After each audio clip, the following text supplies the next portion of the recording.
Good afternoon. Ano po ano nyo? Ano po yung samahan ninyo? Born again Christian. Mga born again. Pwede magtanong sa inyo? Pwede po magtanong sa inyo. Kasi mga Katoliko ba kayo? Lahat kayo Katoliko?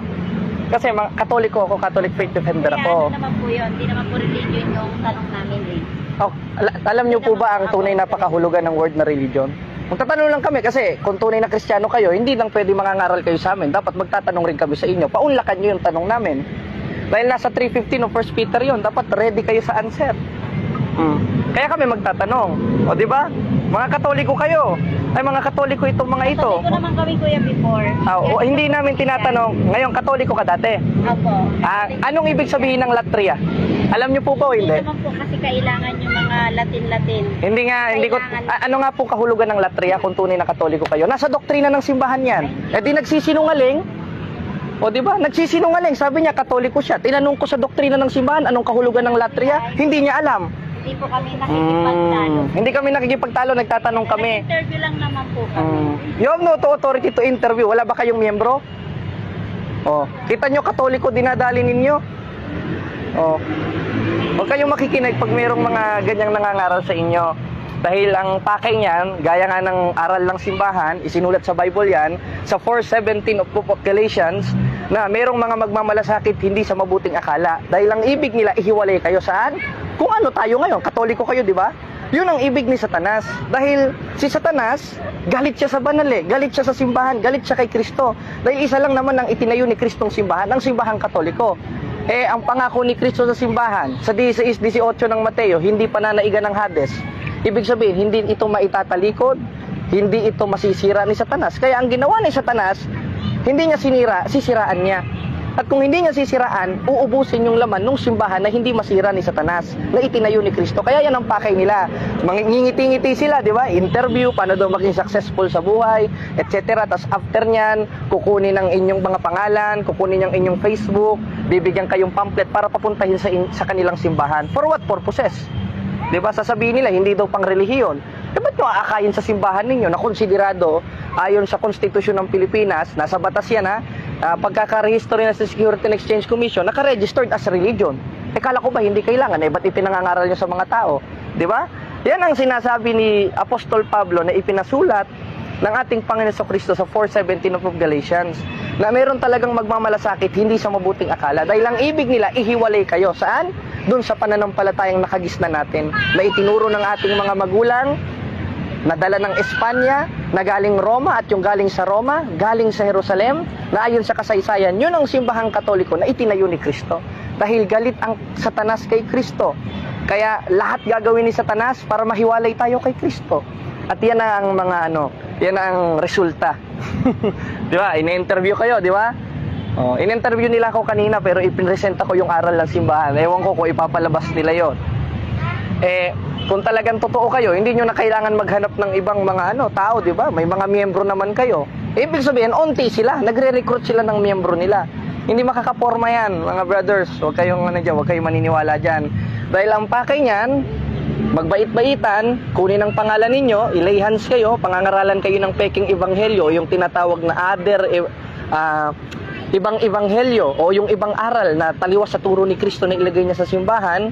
At pagkatapos nun, pray over kayo, dadaling kayo sa simbahan nila, kukunin ang Facebook ninyo, pipilitin na kayo pumunta sa kanila.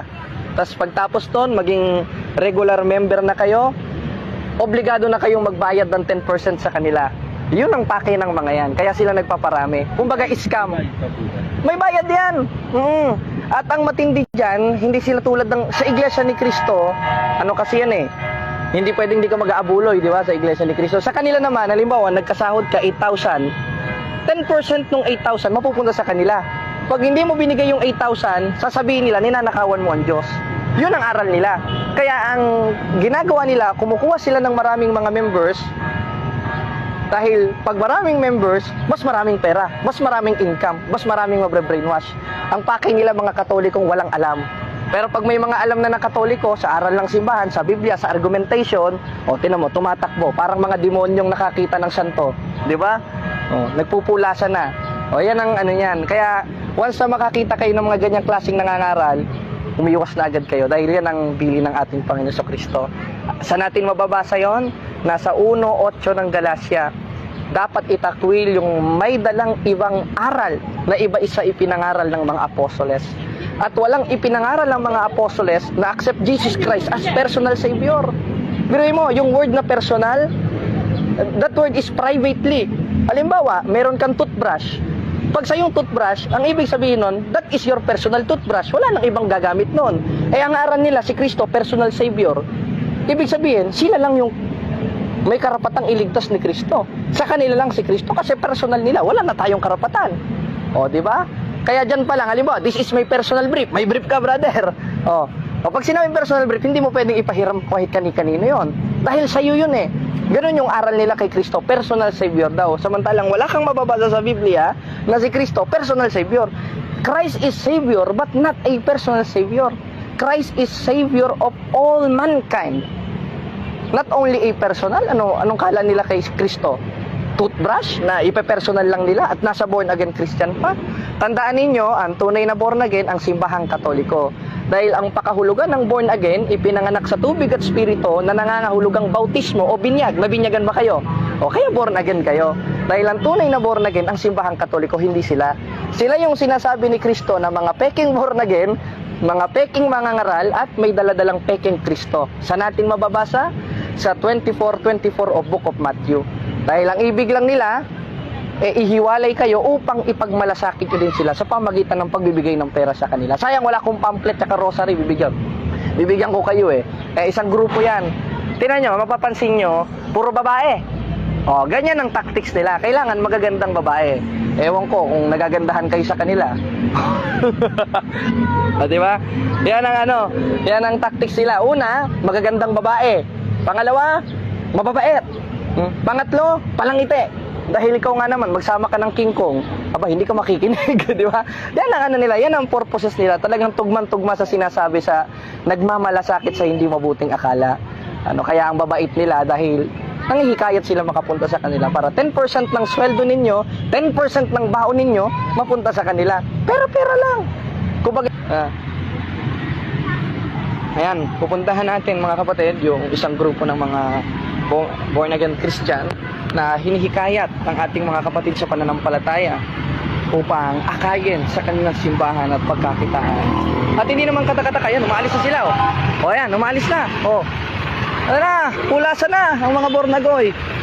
Sabi ko sa inyo wala na. Pulasan na. Nagsialisan na. Bumalik kayo dito, magtatanong ako. Masama bang magtanong? Mangangaral-ngaral kayo sa aming mga Katoliko tapos hindi nyo kayang panindigan yung ipinangangaral ninyo. Lalabas yan, diretsahan yung tinatakil si Kristo niyan. Ayon sa 12:48 ng 1. Di ba? Kita nyo? Ganyang katatangayang mga yan, mga kapatid. Takbo. Isang grupo yan, ha? Pulasan. Kita nyo? At tandaan nyo, hindi ko kayo papopormahin dito. Tandaan